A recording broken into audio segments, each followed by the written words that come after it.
2006 నుండి నా career start అయింది. వన్స్ నేను 2006లో గ్రీటింగ్ కార్డ్స్ చదివే అంటే సుజాత దగ్గర నుండి స్టార్ట్ ఈటీవీ. జీ తెలుగు నా కెరియర్ స్టార్ట్ అయింది. జీ తెలుగు మధుశ్రీ గారు సెలెక్ట్ చేశారు. అవునవునవును. సో అక్కడ నుండి స్టార్ట్ అయితే కెరియర్ 2018 అయిపోయి 19లోకి ఎంటర్ అవుతున్న టైంలో 18లో నేను వాళ్ళకి ఒక ఇది ఇచ్చాను, ఆడిషన్ ఇచ్చాను V6 వాళ్ళకి. ఆడిషన్ ఇచ్చినప్పుడు వాళ్ళు తెలంగాణ స్లాంగ్లో ఏమైనా చెప్తారా అంటే చెప్తాను అని అన్నాను. ఏం చెప్తారంటే ఒక కథ చెప్తాను అన్నాను. కథ చెప్తాను అని ఒక కథ చెప్పాను, చిన్న కథ. ఏ కథ చెప్తారా? సరదాగా సింపుల్ గా. అంటే ఆడిషన్ ఇచ్చిన కథ ఏంటంటే, లగీ లంకి రాజా అంతా కొంత వాళ్ళ చార్మినార్ అంటగట్టు ఢిల్లీ దర్వాజా బంద్. ఇది కథ. ఇది ఒక 4 లైన్లు రా. ఇందులో ఈ 4 లైన్లలో ఒక కథ ఉంది. ఈ కథని నేను తెలంగాణ స్లాంగ్ లో చెప్పాలి. చెప్పినప్పుడు అస్సలు మహాలక్ష్మి మేడం ఉన్నారు, నన్ను సెలెక్ట్ చేసింది మహాలక్ష్మి గారు. రైట్. అసలు ఆవిడ ఎలా పసిగడతారో, గ్రేట్ ఆవిడ. అదంతా చెప్పిన తర్వాత నేను ఇలా మంచి చుడిదార్ వేసుకొని కలర్ఫుల్గా బ్యూటిఫుల్గా లిప్స్టిక్ వేసుకొని పొయ్యి మరీ చెప్పాను. చెప్తే ఆవిడికి నాలో ఏం కనిపించిందో అర్థం కాలేదు, కానీ కట్ చేస్తే నేను చంద్రవని వచ్చాను.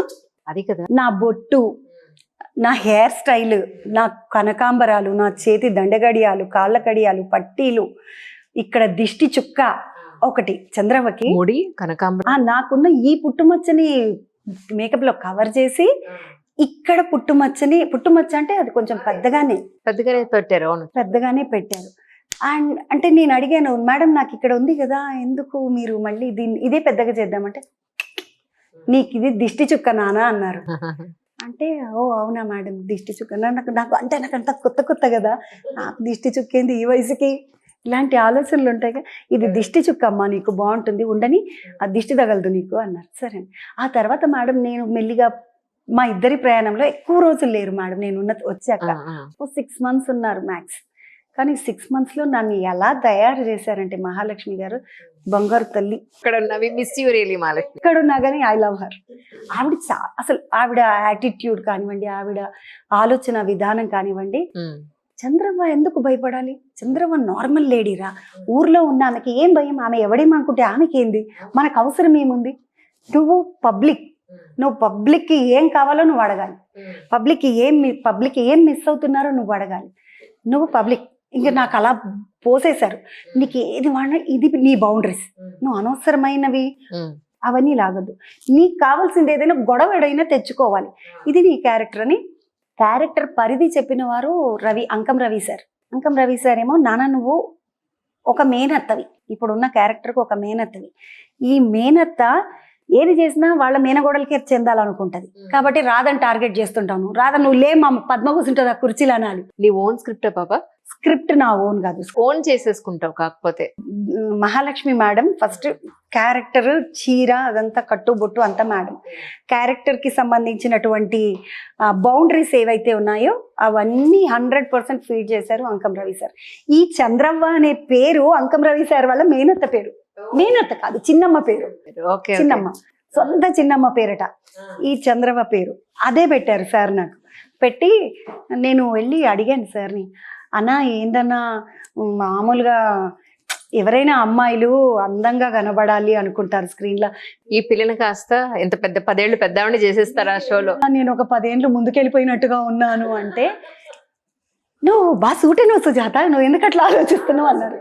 నువ్వు బాగా సూట్ అయినావు రా, చాలా మంది నీ గురించి అడుగుతున్నారు నన్ను అన్నారు. అంటే ఏం అడిగినా అన్నా, నేనైతే నా జవాని మిస్ అవుతున్నాను కదన్నా అంటే, లేదు నువ్వు నన్ను నమ్ము, ఒక 3 నెలల తర్వాత అన్నా థ్యాంక్ యూ సో మచ్ అని నువ్వు అంటావు అన్నారు. కానీ నేను ఫస్ట్ బాలాపూర్ లడ్డు ప్రోగ్రామ్ చేసేసి వచ్చిన తర్వాత ఐ వాజ్ వెరీ హ్యాపీ. ఎందుకంటే నన్ను అసలు ఆ బాలాపూర్ పబ్లిక్ ఇలా హగ్ చేసేసుకుంటున్నారు, హగ్ చేసుకొని రా మనం టమాటా తొక్కు నూరుకొని తిందాం, నాడు చంద్రబాబు మా ఇంట్లో తిందురా, మా ఇంట్లో తిందా. అయ్యే ఎంతమంది ఇళ్లలో తింటాను నేను బాబోయ్. అంత పబ్లిక్ లో కూడా వాళ్ళందరూ అంత ఇది చేయడం అంటే ఫస్ట్ పబ్లిక్ ప్రేమను చూసింది నేను వినాయక చవితి ఆ బాలాపూర్ వాళ్ళని చూశాను. సో నాకు ఆ బాలాపూర్ స్వామి వినాయకుడు చాలా చాలా సెంటిమెంట్. నాకు బాలాపూర్ స్వామి సెంటిమెంట్. అండ్ ఎవ్రీ వెడ్నెస్డే నేను ఫాస్టింగ్ చేస్తాను వినాయకుడికి. కానీ బేసిక్స్ లో అశోక్ తీన్మార్కి స్క్రిప్ట్ రాసి అశోకే, ఓకే ఇప్పుడు తనే డిజిటల్ హెడ్ అశోక్. కానీ స్క్రిప్ట్ రాస్తాడు అంజలి. అసలు నేను అడుగుతాను, అశోక్ కొంచెం నవ్వించేలాంటి క్వశ్చన్స్ రాయవా? నేను అంటే నువ్వు పోయినాక వాళ్ళు ఎట్లన్నా నవ్వుతారు చంద్రబా అంటాడు. అండ్ కానీ అశోక్ ఏం సపోర్ట్, బ్యూటిఫుల్ సపోర్ట్. క్వశ్చన్స్ కూడా ఎంత ఇన్నోసెంట్ గా ఉంటాయి. నువ్వు మేకప్ వేస్తావా? ఇగో ఎన్ని పౌడర్ డబ్బాలు అయితే నీకు అలాంటి క్వశ్చన్స్. అశోక్ నన్ను తిట్టుకోరా అశోక్ అంటే ఏం తిట్టుకోరు. తర్వాత అయితే అశోక్ రాసిన క్వశ్చన్స్ ని మనం ఎంత యాప్ చేసుకోవాలంటే దాని నుండి నెక్స్ట్ ఇంకో క్వశ్చన్ నేను రాసుకోగలగాలి, నేను ఇంకో క్వశ్చన్ వెంటనే స్పాంటేనియస్ గా మాట్లాడగలగాలి. అది అశోక్ స్క్రిప్ట్. తీన్మార్ డైరెక్టర్ రఘు భువనగిరి అని ఆయన ఉంటారు, తీన్మార్కి డైరెక్టర్. అసలు వాళ్ళందరూ బాగా ఎంకరేజ్ చేశారు. ఏదైనా చేసి సార్ ఇది బాగలేదేమో సార్, నాకెందుకో ఇది మన తీన్మార్ రేంజ్ లో లేదు అనిపిస్తుంది అంటే, మీకు అట్లా అనిపించిందా చూద్దాం అంటారు. కానీ నేను ఏది బాగా అనిపించలేదు సార్, నాకెందుకో మన స్టాండర్డ్ అనిపించలేదు సార్ అంటే, కానీ స్క్రీన్ మీద పేలుతుంది. అదే స్క్రీన్ మీద పేలుతుంది. సార్ ఇది నాకు చాలా నచ్చింది అన్నప్పుడు ఒక్కోసారి 3 నిమిషాలు పడుతుంది. 6-9 నిమిషాలు పడ్డ స్క్రిప్టులు ఉన్నాయి, 3 నిమిషాలు పడ్డవి ఉన్నాయి, 2.5 నిమిషాలు పడ్డవి ఉన్నాయి. సార్ నేను అంత బాగా చేసిన 2.5 నిమిషాలు వేసిండ్రేంటి సార్ అంటే, మేడం పేలిందే మనకు కావాలా, మన పబ్లిక్ అలాంటి వాళ్ళు, సో పేలిందే మనకు కావాలా ఏమో అంటే. నేను స్క్రీన్ని జడ్జ్ చేయలేనుగా, నా క్యారెక్టర్ని నేను 100% చేయగలను, కానీ స్క్రీన్ని నేను జడ్జ్ చేయలేను. నిజం. వాళ్ళ జడ్జిమెంట్ వేరు. అంజలి ఆలోచన వేరు, సుజాత ఆలోచన వేరు, సాయి ఆలోచన వేరు, శ్రీకాంత్ ఆలోచన వేరు. So everyone has their own independent ideas and ideology. So I don't believe that నేనే కరెక్ట్గా అన్న ఆలోచన నాకు ఎప్పుడు ఉండదు స్క్రీన్ విషయంలో. అలా అదంతా నా టీం, తీన్మార్ టీం. అది పక్కన పెడితే నా కెమెరామెన్స్ నన్ను ఎంత సపోర్ట్ చేస్తారు. నాకు తీన్మార్లో ఉన్న కెమెరామెన్స్ కానివ్వండి, V6 తీన్మార్ కెమెరామెన్ ముందు వేరే వాళ్ళు ఉండేవాళ్ళు. ఇప్పుడు తీన్మార్కి అని కాకుండా నేను ఓవరాల్గా డిజిటల్కి చేస్తాను, తీన్మార్కి చేస్తాను, న్యూస్కి చేస్తాను. నా కెమెరామెన్స్ బ్యూటిఫుల్, సో స్వీట్. అసలు ఇలా కాచేస్తారు, అసలు ఎవరిని దగ్గర రానివ్వరు. That's so nice. జనాలు ప్రేమ వాళ్ళకి, నేను వాళ్ళని ఏమీ అనలేను, కానీ వాళ్ళ ప్రేమ ఎలా ఉంటుందంటే మన పని ముందుకు నడవనివ్వరు. ఎన్ని రోజులున్నా వాళ్ళ ప్రేమ వాళ్ళు ఫోటో తీసేసుకుంటారు తప్ప మనం వచ్చిన పని మనకు కాదు. వాళ్ళు నన్ను బాగా కాచేస్తారు. నాకు ఆ V6 ఫ్యామిలీ ఎలా అయిపోయిందంటే, నేను ఒక ఫ్రీలాన్స్ యాంకర్ని, నాకు ప్రోగ్రామ్ ఉంటే ఫోన్ వస్తుంది వెళ్ళి చేస్తాను, కానీ నాదే V6 అయిపోయినట్టు, నేనే V6లో ఎంప్లాయీని అయిపోయినట్టు. అలా నన్ను అసలు ఎప్పుడు బయటగా వాళ్ళు చూడరు, బయటగా నేను చూడకుండా అయిపోయింది. నాకు వరప్రసాద్ రెడ్డి గారు లాస్ట్ టైం మనం ఒక అవార్డ్ ఫంక్షన్ లో కలిసామా, ఆయన ఎంత బాగా అప్రిషియేట్ చేశారు. నేను చీరబొట్టు భాష ఎంత చక్కగా ఉందమ్మా ఈ అమ్మాయి ఎవరు అని అంటే నీ వీడియో చూపించాను.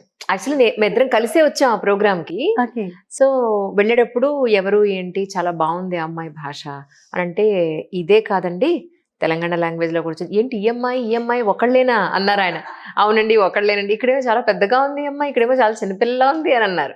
So he felt so happy about your presentation పాప, కెన్ యూ బిలీవ్ ఇట్. చాలా బాగా ప్రజెంట్ చేశాను.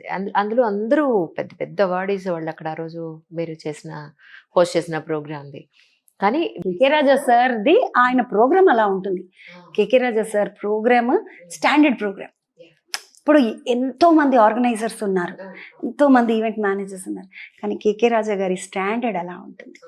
నేను ఆయన ప్రోగ్రామ్ అంటే నేను కాదని తెలుసా, కమర్షియల్ యాంకర్,